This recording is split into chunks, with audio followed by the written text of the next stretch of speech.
Como um bom palmeirense, eu prefiro o verdinho, sabe, irmãos? Esse aqui se combinou comigo e eu gosto dele. Muito bem, feliz sábado para você que está aqui nos visitando, essa família abençoada aí, que eu já vi desde o primeiro dia que vocês estiveram aqui. Seja bem-vindo mais uma vez. Precisamos já botar vocês aqui no livro da igreja, né? Já fazer o registro aqui, acadêmico da nossa igreja aqui. Será muito bem-vindo tê-los aqui conosco, né? Também é o Valdeci. Não. Valdeci, eu não falei errado não, falei? Porque eu troco o nome, sabe, Valdeci? Olha, eu chamo Valdir, enfim, você sabe, né? Mas olha, que bom ver você aqui, meu amigo. Fico feliz, a sua esposa também. Que Deus abençoe ricamente. Muito bom.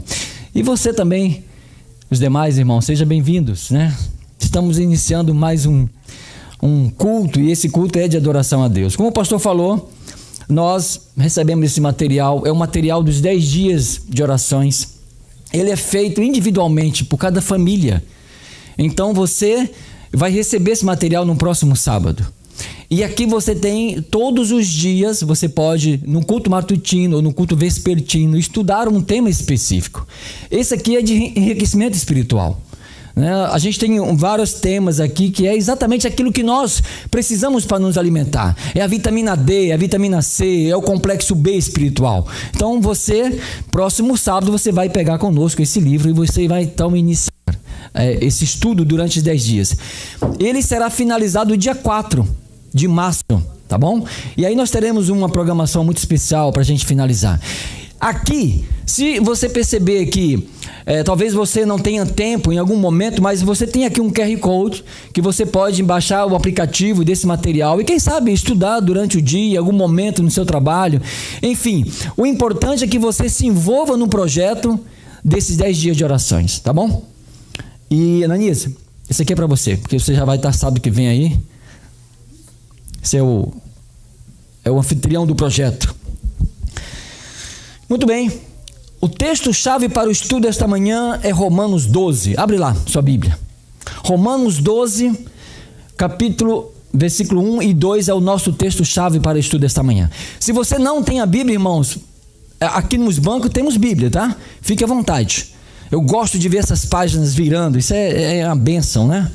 Isso é maravilha. E você, irmão, que está aí conosco assistindo através do nosso canal do YouTube, hoje, agora nesse momento, temos 15 pessoas aqui conectadas conosco. Estão assistindo a mensagem. Então seja bem-vindo também, você.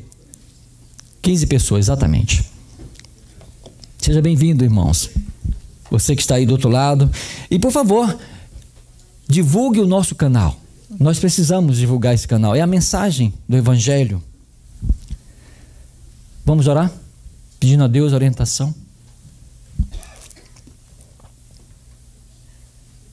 Oremos. Santo Deus, maravilhoso Pai, estamos abrindo a Tua palavra, precisamos da iluminação do Espírito Santo, para que a nossa mente e o nosso coração possa ser colocado diante do Senhor e que eles sejam transformados. Somos tendenciosos ao pecado, mas queremos pedir que pelo poder do Espírito Santo possamos ser renovados e por isso possamos ser purificados. Obrigado, Senhor, por esse momento. Abençoe aqueles que estão assistindo o culto online, que da mesma forma o Espírito Santo possa então estar com eles. É o que nós rogamos pela pessoa de Cristo Jesus. Amém. Sabe, irmãos, o tema do estudo de hoje é vivendo acima do mundo. Nós somos um povo diferente.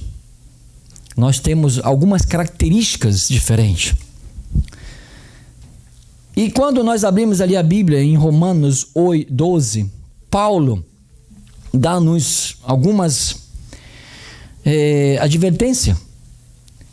E eu queria ler com você ali, capítulo 1, diz assim, olha, rogo vós, irmãos, pela misericórdia de Deus, que apresentei o vosso corpo por sacrifício vivo, santo e agradável a Deus, que é o vosso culto racional. E o 2 ele diz, e não vos conformeis com este mundo, mas transformai-vos pela renovação do vosso entendimento, para que experimentais qual seja a boa, agradável e perfeita vontade de Deus.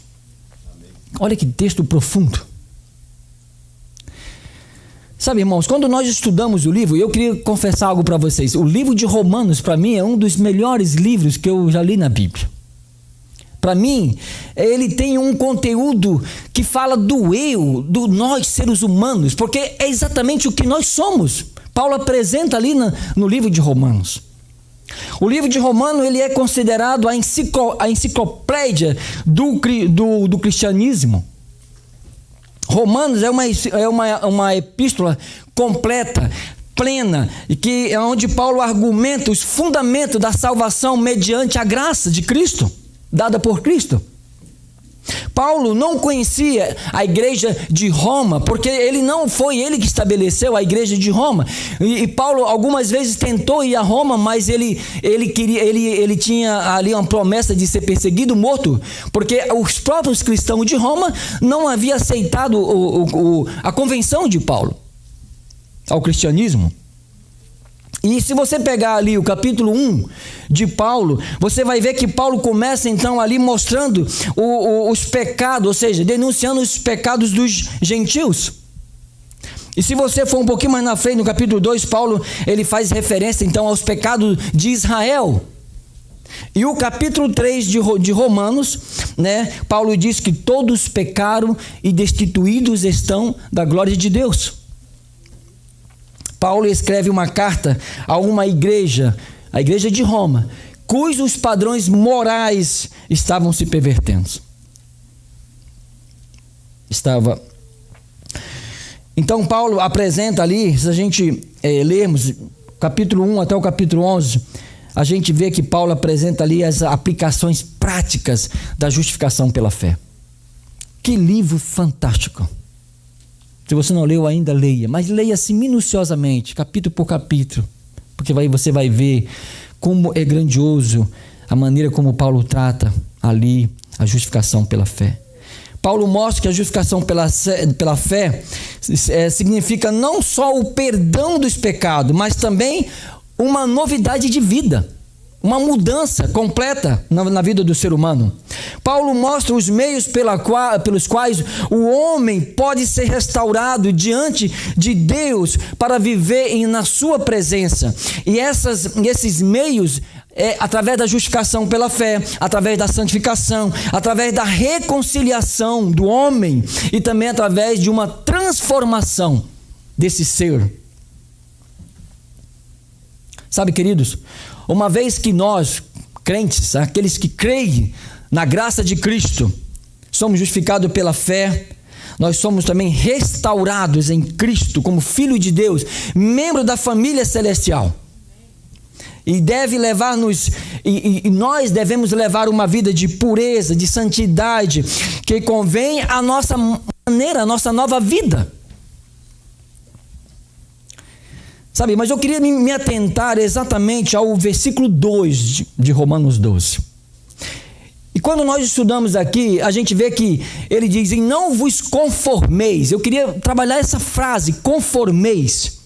Sabe, irmãos, a palavra conformeis vem do grego, significa assumir uma nova posição, uma forma diferente, um novo padrão. O apelo de Paulo nessa frase, ele diz, não vos conformeis. Paulo não está fazendo aqui um protesto contra o pecado, mas Paulo está fazendo aqui um apelo contra o pecado. Ele está dizendo assim, olha, não vos torneis iguais. O mundo tem padrões que não são para os cristãos. Então nós temos dois mundos. Aqueles que servem a Deus e aqueles que não servem a Deus. Aqueles que praticam as coisas de Deus e aqueles que praticam as coisas do mundo. Agora você vai em João, capítulo 15. O apóstolo João, lá no capítulo 15, 18 e 19, ele diz assim, olha, se o mundo vos aborrece, sabeis que primeiro do que vós me aborreceu.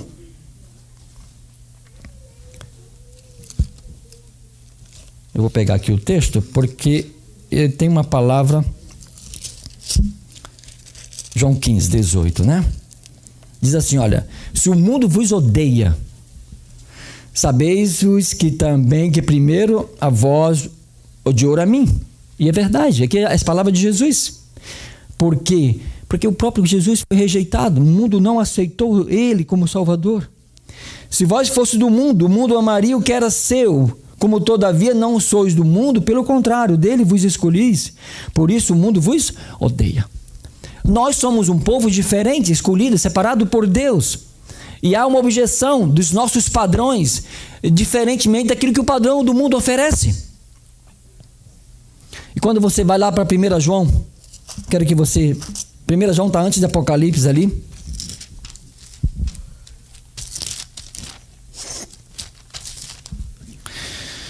João 2,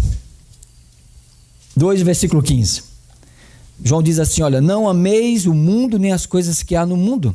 Se alguém ama o mundo, o pai do amor não está nele. Porque tudo que há no mundo, a concupiscência da carne, a concupiscência dos olhos e a soberba da vida, não procede do Pai, mas procede de quem? Do mundo. Sabe, queridos, João faz aqui 3 referências.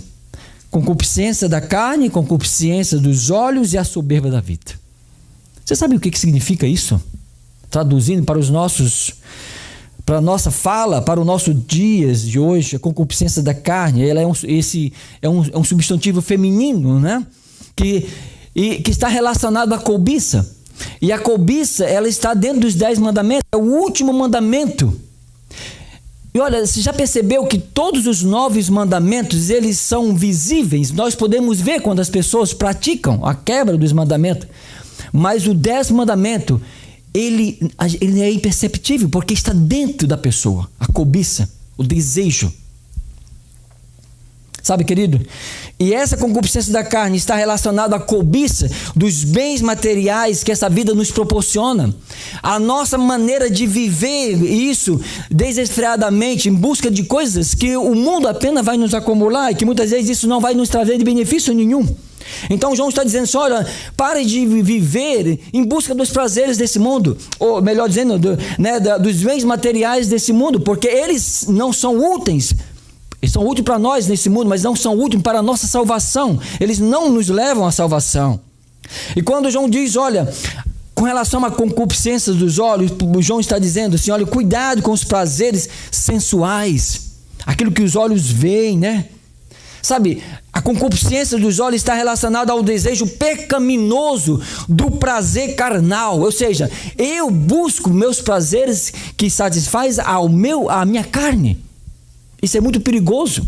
E muitos de nós ainda temos isso na nossa vida. Infelizmente, não é porque eu tenho 10 anos, ou tenho 20 anos, sou jovem, já sou velho e não sofro disso. Todos nós sofremos isso, independente da nossa idade. Somos levados, os desejos se afloram dentro de mim e eu novamente caminho para a pecaminosidade, para os prazeres do mundo. Agora, a soberba da vida é algo que nós precisamos entender bem claramente, irmãos. É uma manifestação do orgulho, né? Da pretensão, da superioridade para com as outras pessoas. Resumindo, é uma arrogância, é a altivez, é uma autoconfiança exagerada. Isso é o que João está nos dizendo. Então, eu entendo que quando eu amo o mundo, eu amo tudo isso. Eu amo a concupiscência da carne, eu amo a concupiscência dos olhos, a soberba da vida. E o sinônimo, podemos dizer que concupiscência é nada mais nada menos que o sinônimo de libertinagem e lasciva carnal. Esse resumindo, o que João está querendo dizer. E se você for lá para João 5, vira a tua página aí, 5,19, olha o que diz o texto. Sabemos que somos de Deus e que o mundo inteiro já nos maligna. Esse mundo não vai para frente. Ele vai acabar. E todos aqueles que estiverem envolvidos nas coisas do mundo vão perecer junto com ele. Agora, se nós somos filhos de Deus, nós temos que praticar o que Deus quer em nossa vida, as coisas do céu, as obras de Deus. Volta lá para Hebreus 12 novamente, para Romanos 12. A outra palavra que vem em seguida diz assim, olha, não vos conformeis com este século, mas transformai-vos. Sabe, a palavra transformar vem também do grego e ela significa metamorfose. E essa mesma palavra, ela foi usada para descrever a transfiguração de Cristo lá no monte, que está relatado em Mateus 17:2 e também em Marcos 9:2. Paulo afirma que o cristão não deve reproduzir os costumes externos e passageiros, né, deste mundo, mas ser transformado em sua natureza interior. Sabe, irmãos, é muito ruim, né, e às vezes até triste vermos os nossos irmãos muitas vezes envolvidos no pecado. Sabe, por um ápice de segundo, toda a sua vida é jogada fora. Quantos transtornos são trazidos? E a gente vê isso claramente, às vezes a gente percebe isso nos lares, né? Quantas famílias são destruídas porque eu acho que eu tenho uma incompatibilidade de gênero, mas eu não consigo me colocar diante de Deus e rogar, clamar a Deus, porque muitas vezes o defeito sou eu. E quando eu penso que é ela, ou quando ela pensa que é ela e é eu. Então há de nós, assim, sabe, uma disparidade do que Deus quer para nós. E eu conheço Deus, sei o que Ele tem para mim. E muitas vezes eu me deixo levar pelas coisas do mundo, pelaquilo que o mundo quer. Então quando nós somos transformados, Paulo diz, olha, mas transformei-vos. Paulo diz transformai-vos. Ele não está dizendo que Deus transforma. Ele está dizendo que você tem que buscar a transformação. E quando nós vimos de transformar, ela está no presente linear, ou seja, no constante. Você tem que transformar constantemente, todos os seus dias. Essa é a afirmação que Paulo está nos dizendo. Então, mudar de forma, transformar é mudar de forma, é seguir um padrão, ser parecido com um padrão. Qual é o padrão que você exerce hoje? É o padrão de Cristo ou é o padrão do mundo? É isso que Paulo está dizendo para nós. Transforme-se, mude-se, sabe? Seja constante na sua vida. 2 Coríntios 7, versículo 1. Ora, amados, pois que temos tais promessas, purifiquemo-nos de toda imundícia da carne e do espírito, aperfeiçoando a santificação em quem? No temor de Deus. O que Paulo está dizendo aqui, irmãos? Devemos nos purificar de toda imundícia da carne. E se você for lá ver, Paulo fala exatamente quais são os pecados, né, da concupiscência da carne, né? E aí a gente vê um monte de coisas de Paulo falando. Agora volte lá para Provérbios 4, versículo 18. Sabe, irmãos, Paulo nos adverte e nos pede para que nós nos seja purificado de toda a imundícia da carne, para que a santificação em Cristo seja habitada, seja em nós, aperfeiçoada em nós. Mas quando nós buscamos isso, Salomão diz o seguinte, irmãos: mas a vereda do justo é como a luz da aurora, que vai brilhando mais e mais até ser dia perfeito. Esse é o grande caminho, esse é o grande desafio, né? Se tornar cada dia melhor, diferente, para que lá na frente a gente se torne o que? Um dia perfeito, um cristão perfeito, apto para dizer, olha, bendito seja, entrai pelas portas, que está preparado desde a fundação do mundo. É isso que Deus quer, que nós sejamos diferentes, né? Irmãos, existe uma luta constante para sermos perfeitos. Não é fácil. Se você falar que é fácil, você está no caminho errado, porque para mim não é fácil. E para ninguém é fácil. Porque Paulo diz o seguinte lá em Romanos 7,19, né? Porque eu não faço o bem que eu quero, mas enfim, o mal que eu não quero, isso eu faço. Então essa é a nossa luta, é a nossa constante briga com esse pecado miserável que consome a cada um de nós. Paulo deixa claro, irmão, nessa expressão de Romanos 7,19, que a luta é contra a carne, tem que ser constante. Tem que ser uma luta diariamente. Mas ao mesmo tempo que Paulo entendia isso, que ele lutava contra os desejos da carne, em 2 Timóteo 4,7, Paulo disse que ele fez o quê? Ele combateu o bom combate. Acabei a carreira, guardei a fé. Desde agora a coroa da justiça me está guardada, a qual o Senhor, justo juiz, me dará naquele dia. E não somente a mim, mas a quem? Também a todos, irmãos, que amarem e que aguardem a sua vinda. Então nós estamos propensos ao pecado, mas ao mesmo tempo nós somos vitoriosos, porque se nós combatermos esse miserável pecado, ele vai realmente extinguir-se da nossa vida. Sabe, o livro Patriarcas e Profeta, Ellen White fala lá na página 331, que o homem ele foi criado um ser moral livre. Sabe, irmãos, nós podemos ser um ser moral, porque temos essa escolha, mas podemos também ser imoral, porque também temos essa escolha. Deus nos deu a liberdade. Agora, como que eu posso me tornar um ser moral? Sabe, condutas morais e não sermos imorais diante de Deus. E Ellen White diz que nenhuma tentação ou prova se permite vir àquele que é incapaz de resistir. Ou seja, não pense você que os pecados que caem sobre você não tem força para resistir. Porque o próprio Paulo, em 1 Coríntios 10:13, ele diz: não vem sobre vós tentação, senão humanas. Mas fiel é Deus que não vos deixará tentar acima dos que podeis suportar. Então, irmãos, todos os pecados que possam vir na nossa vida, eles são suportáveis. Eu posso dizer sim, né? Ou eu posso dizer não para eles. Bom que você diga não. Muitas vezes parecem tão tendenciosos, tão bonitos, né? Mas eles realmente estragam a nossa vida. Estragam a nossa vida.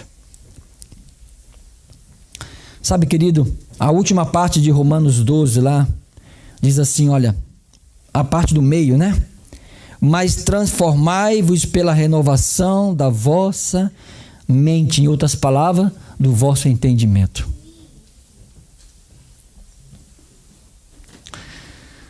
Sabe, antes de sermos convertidos, o poder de raciocínio e da faculdade de discernir entre o certo e o errado, ele estava sob o domínio do nosso corpo, que são os domínios corporais, né?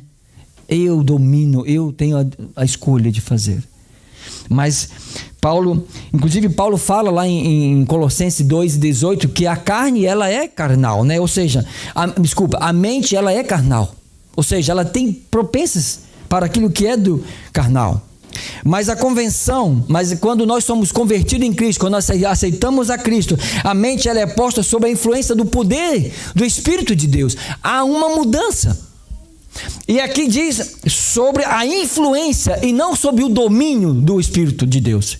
Nós somos influenciados pelo Espírito Santo de Deus para fazermos as coisas boas. Não somos dominados, porque se fosse dominado, ele ia dirigir-nos e dominar a fazer somente o que é certo, porque o Espírito só age o que é certo. Mas nós somos colocados sob uma influência. E a influência, elas têm que ser contagiante para nós. Já pensou? Você já teve aquele colega de trabalho que você olha e ele é um exemplo de pessoa, que ele te influencia, ele te contagia? Assim é o Espírito Santo em nossa vida. Quando nós somos influenciados pelo Espírito de Deus, o resultado é termos uma mente de Cristo. E Paulo fala sobre isso lá em 1 Coríntios 2:13-16, que nós somos levados a ter a mente de Cristo quando somos dominados pelo Espírito de Deus. Sabe, querido, a morte da velha carne, né? Ela se inicia.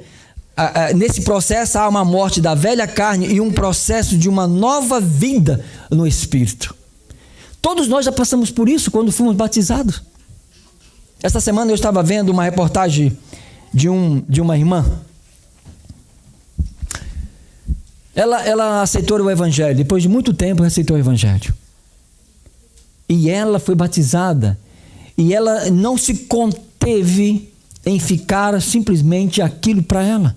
E ela estava contando um relato que lá no bairro onde ela morava, ela começou então a evangelizar todas as pessoas.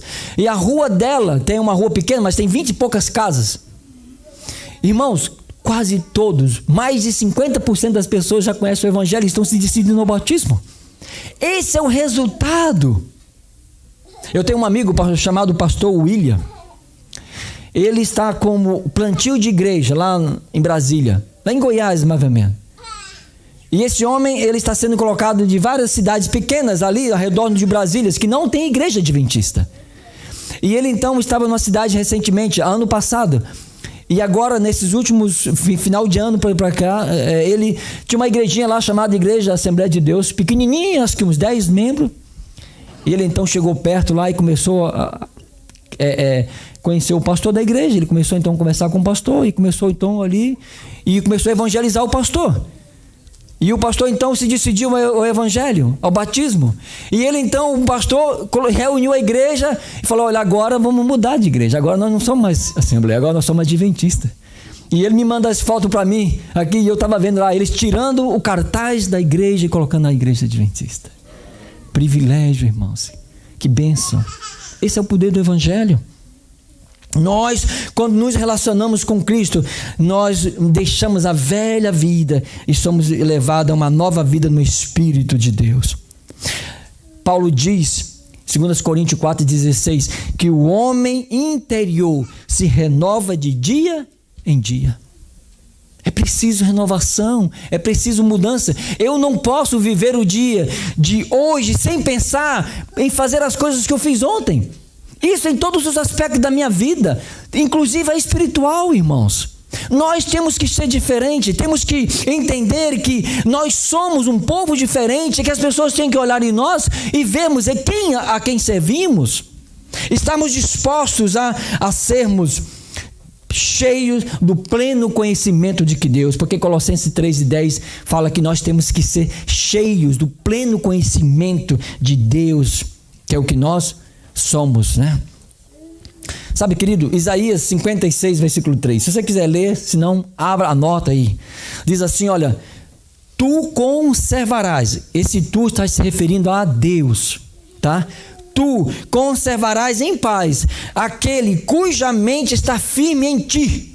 Ou seja, que promessa que nós temos aqui, que Deus vai conservar aquele em paz, aquele que a mente está firme no Senhor, que não vacila, né?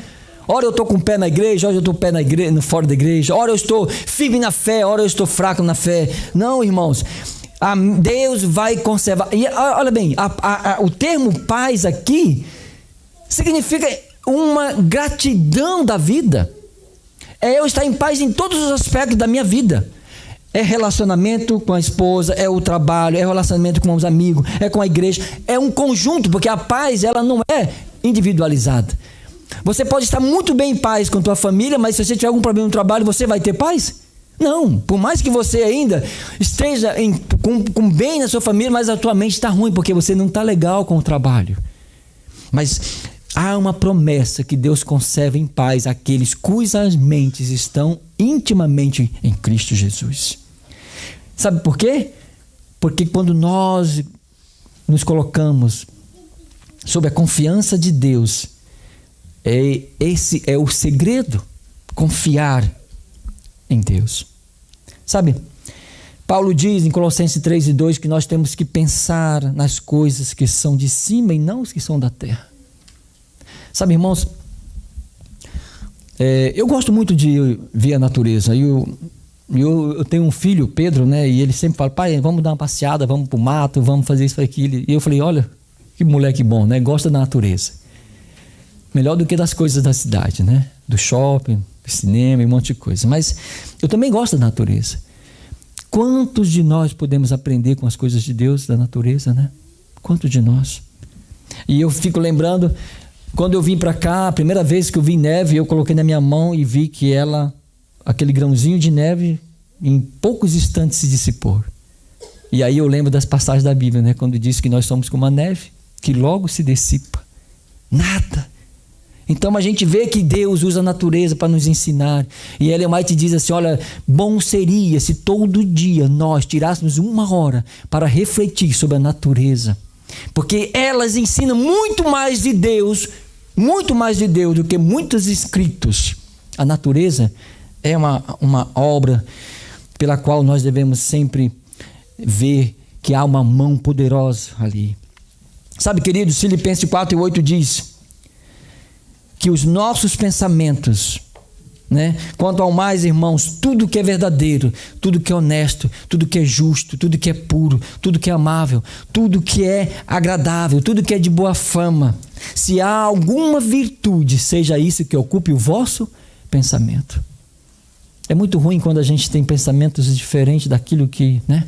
Já pensou você ter um pensamento de matar alguém, de ferir alguém, de trair alguém? Isso não é justo. Deus não quer isso. Mas que Deus diz assim, olha, tudo que é verdadeiro, que é honesto, que é justo, que é puro. Olha o que Paulo usa aqui, os adjetivos, né?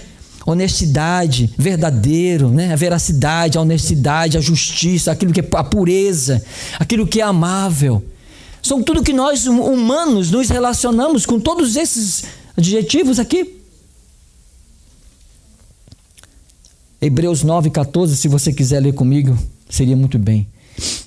Sabe, Deus tem um poder enorme de purificar a mente daqueles que querem ser purificados. E diz assim ainda Hebreus 9,14,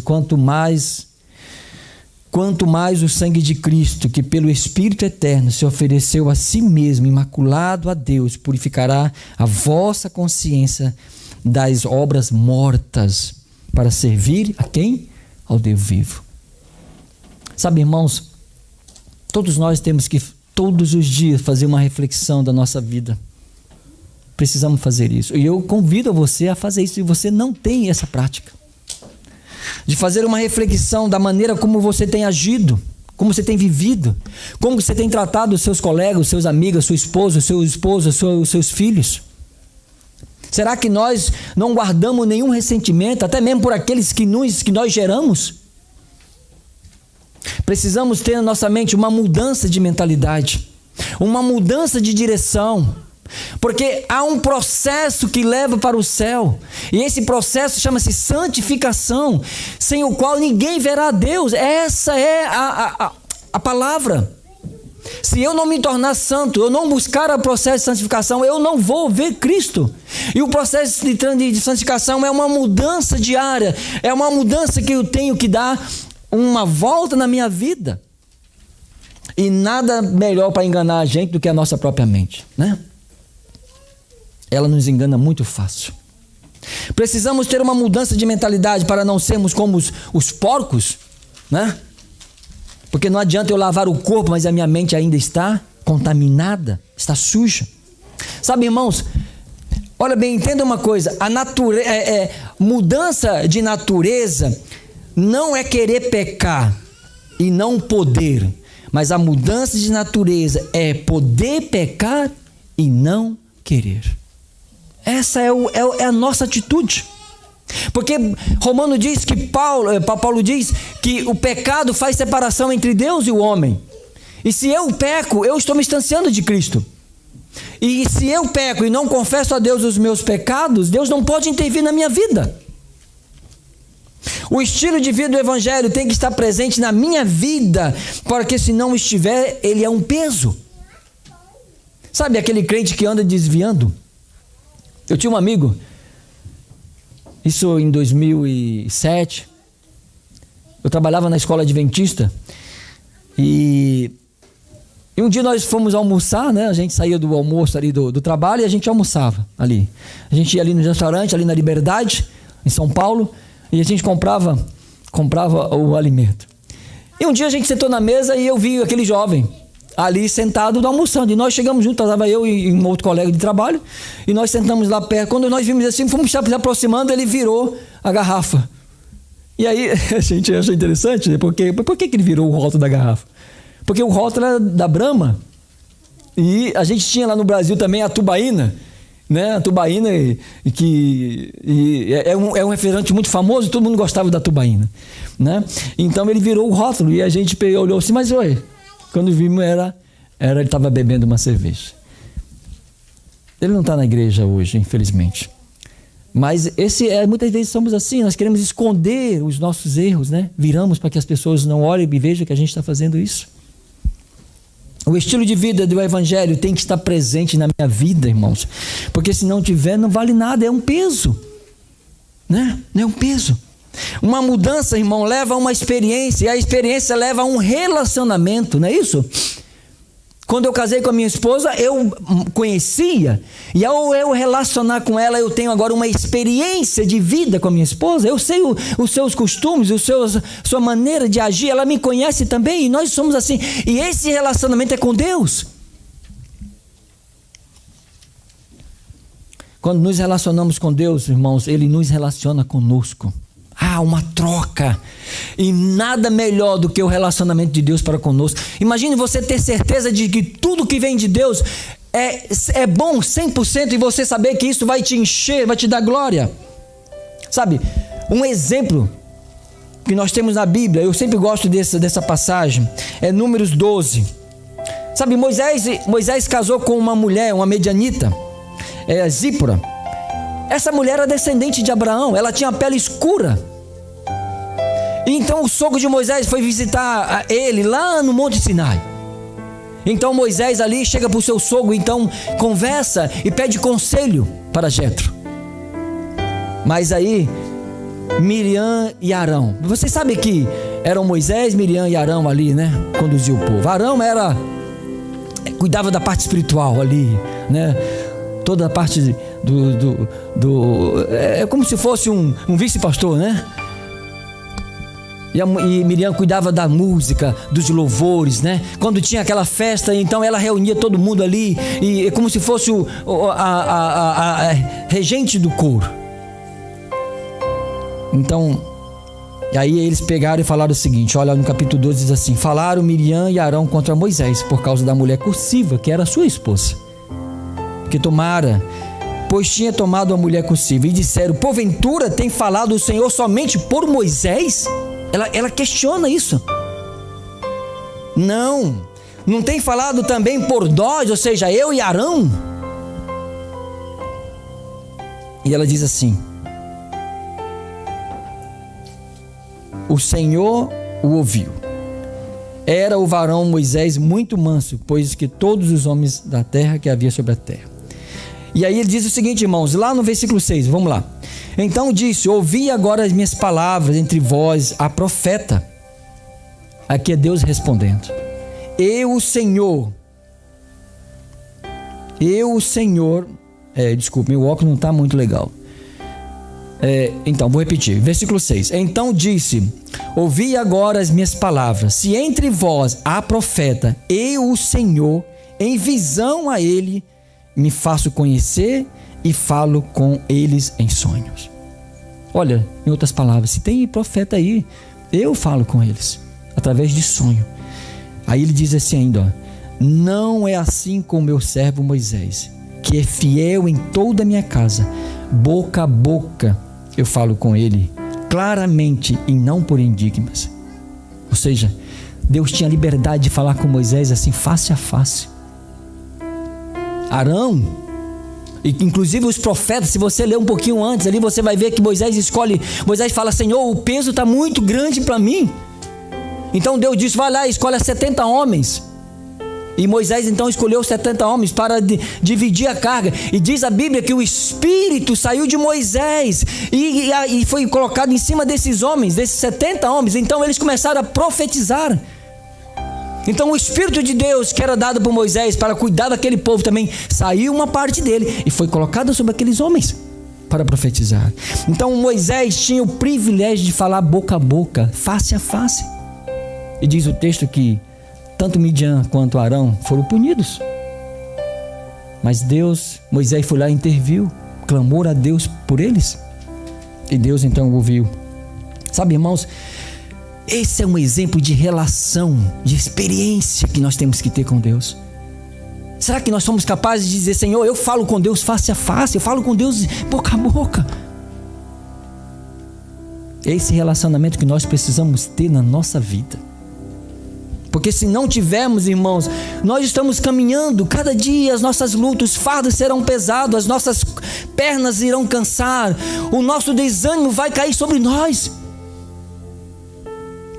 Ellen White diz no livro Patriarcas e Profeta, diz que o Redentor do mundo declara que há pecados maiores do que aqueles que foram praticados por Sodoma e Gomorra. aqueles que ouvem, olha só, olha o que Ellen White diz, queridos.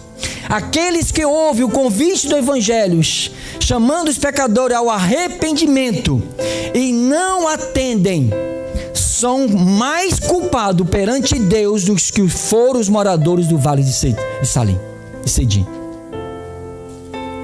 Irmãos, esta é uma pregação, a palavra de Deus está falando para nós.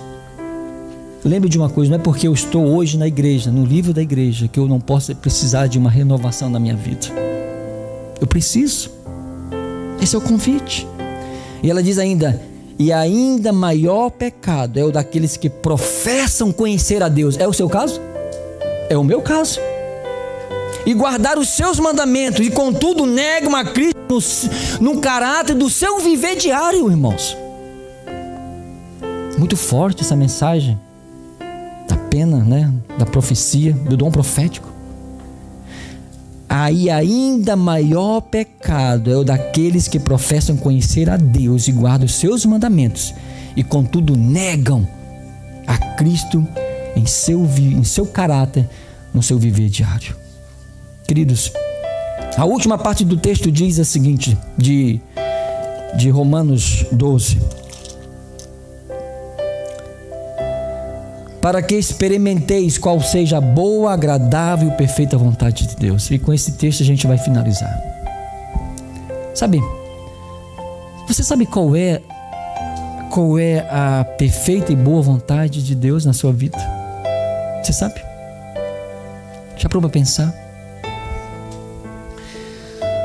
Eu já tive momentos na minha vida que eu precisei muito mudar a minha vida. Outro dia eu estava conversando com um amigo meu, o pastor Pedro Jonas, e falei: pastor, como é bom envelhecer. Parece que a gente vai ficando mais maduro, né? Parece que a gente não dá muita importância para as coisas tão bestas que a gente dava quando tinha 30, 20 anos. Parece que a gente olha para o passado e vê que tudo aquilo não vale nada. E hoje a gente percebe que pessoas brigam até mesmo por coisas tão simples. Mas eu confesso, irmãos, que Deus tem me ajudado muito, muito. Porque se nós não buscarmos Ele vai ficar muito triste, né? E eu preciso muito saber qual é a vontade de Deus. E quantas vezes eu tenho clamado a Deus: Senhor, me mostra qual é a tua vontade. Porque por mais que eu me esforce, por mais que eu busque, por mais que eu clame, parece que nós não recebemos. Mas eu entendi que para conhecer a vontade de Deus é necessário muito, muito pequena, que muitas vezes nós não temos, é a confiança. Quantas vezes nós somos abalados por uma promessa de desemprego, muitas vezes somos abalados. A semana que vem eu não tenho trabalho, e eu não sei o que fazer, mas eu não tenho que me preocupar com isso. Hoje é sábado ainda, né? Não é, pastor Davi? Nós não sabemos o dia de amanhã, desesperamos. Sabe, irmãos, experimentais, o texto diz, significa testar e aprovar. No grego, no original da palavra. Sabe, isso experimentar significa, inclui um duplo processo, irmão, de decidir qual é a vontade de Deus e em seguida agir de conformidade com a promessa de Deus, com essa proposta, com essa promessa da vontade de Deus. Sabe, irmãos, pela renovação da mente, o crente é habilitado a saber o que Deus deseja, o que Ele faça. Nós vamos saber, não importa. E é exatamente através da confiança que a gente vem recebendo de Deus o seu posicionamento com relação a nós. Só a mente renovada pelo Espírito Santo pode interpretar corretamente a palavra de Deus. Sabe, irmãos, o pastor Davi vai cantar para nós uma música. Eu queria dizer para você uma coisa: não deixe as coisas de Deus serem menor do que as coisas deste mundo. Por mais que nós desejamos um dia estar no céu, e sem dúvida nós desejamos mesmo, mas há um inimigo muito maior tentando tirar a gente desse caminho. E ele sabe os teus fracassos, ele sabe os teus problemas. Às vezes é a intolerância, às vezes é a impaciência, às vezes a falta de respeito, talvez é não limitar ou não respeitar o limite do outro. São muitas coisas que os inimigos criam confusão. E o que Deus quer de nós, meus queridos irmãos, é que nós possamos renovar a nossa mente para entender aquilo que Deus quer para a nossa vida. Eu tenho vivido alguns anos nesse mundo, e apesar de todas as minhas lutas, eu tenho percebido que não vale a pena continuar nesse mundo. Quando eu vejo as promessas de Deus na Bíblia e que ela tem coisa muito maior para me oferecer, eu tenho que decidir estar do lado de Cristo. Mas não é fácil. Não é fácil. Eu gostaria de saber se você quer tomar o voto de poder estar do lado de Cristo. Se você está longe, este é o momento de fazer uma renovação com Cristo, de mudar a sua mente, de ser diferente, de exemplificar, ou de exemplificar-se com um modelo que é de Cristo na sua vida. Eu queria finalizar com um texto, mas eu não estou tentando encontrá-lo aqui. Acho que é 12, 4, 6.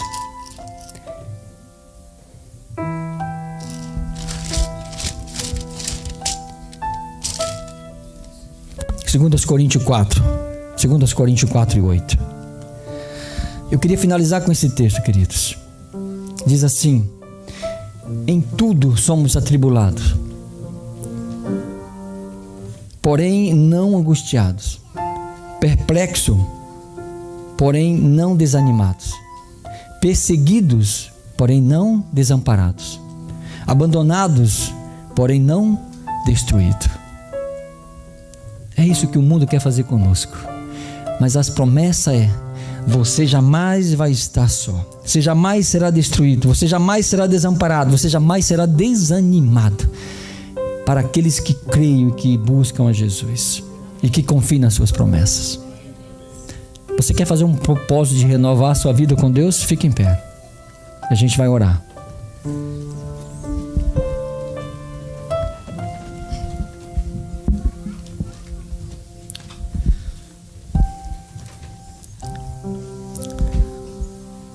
Senhor Deus que estás nos céus, aqui estamos nós diante do Senhor. Nós queremos colocar esses irmãos que aqui estão diante de mim, na tua presença. Sabemos que somos tão falhos, somos pecadores, e nós muitas vezes nos distanciamos do Senhor. Mas, por favor, Pai, pela tua misericórdia, nos acolhe, mesmo diante das nossas dores causadas pelo pecado. Por favor, Senhor Deus, restabeleça a nossa mente, a nossa vida, a nossa comunhão contigo. Que a paz de Deus possa estar conosco. Porque aqueles que confiam em Ti, há a promessa de que o Senhor dará paz. A paz de espírito, a paz. E é isso que nós necessitamos nesse mundo. Senhor Deus, que o Senhor possa cuidar daqueles que estão se decidindo a estar, a viver e a exemplificar a sua vida sob os moldes de Cristo. Para que eles, Senhor Deus, transborde aquilo que o Senhor quer que cada um de nós façamos: o bem, o amor, a compaixão, a piedade. E que assim, Senhor Deus, possamos ser representantes de Deus nessa terra. Peço a bênção especial para cada um desses irmãos e nos despeça até os nossos lares. Nos ajude a reafirmar o nosso compromisso diário através da leitura da Bíblia, da oração, da comunhão, da devoção, do relacionamento íntimo contigo. Para que as nossas vidas, Senhor Deus, seja cada dia mais e mais, até que se torne um dia perfeito. Para que possamos um dia estarmos sendo justificados, já fomos, possamos ser santificados para estar contigo nos céus. Pedimos isso, Senhor Deus, assinada pelo sangue de Cristo Jesus, que morreu na cruz por nós. Amém. Bom sábado, queridos.